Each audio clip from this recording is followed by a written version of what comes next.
अभीर को आई है अभीरा की याद। जी हाँ, अभीर को अपनी छोटी बहन की याद आ गई है। तो ऐसा क्या हो गया भाई कि जहाँ पर सब अपने अपने रिश्तों में उलझे हुए हैं और किसी को भी अपने खुद के खून के रिश्तों की पहचान नहीं है, वहाँ पर अचानक से यूं अभीर को अभीरा की याद कैसे आ गई। तो चलिए मैं आपको बता देती हूँ कि यहाँ पर सीरा जो कि क्रिश की गर्लफ्रेंड है, उसका और अभीर का रिलेशन दिखाया गया है, जो कि अभीर की हेयर स्टाइलिश है। और उसी दौरान जब सीरा गिटार बजा रहे अभीर पर आकर उसके बालों पर पानी का स्प्रे छिड़कती है, उसके बाद अभीर तुरंत से कहता है कि तुम जब देखो तब मेरे बालों पर ये बिन मौसम की बरसात क्यों करती रहती हो। जिसके बाद सीरा कहती है कि तुम्हारे बालों की हेयर स्टाइल करना मेरा काम है और मैं तुम्हारी हेयर स्टाइलिस्ट हूँ।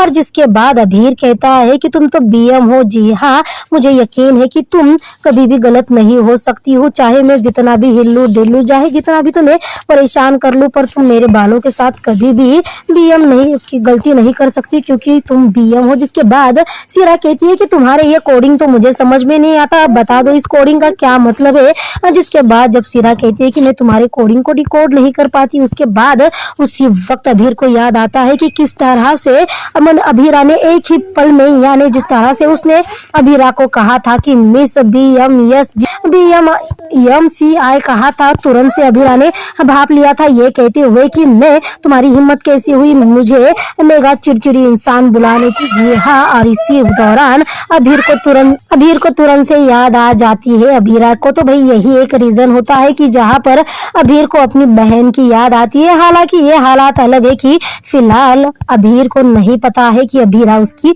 बहन है। जब पता चलेगा तब क्या होगा, देखने लायक होगा। तो मिस मत कीजिए।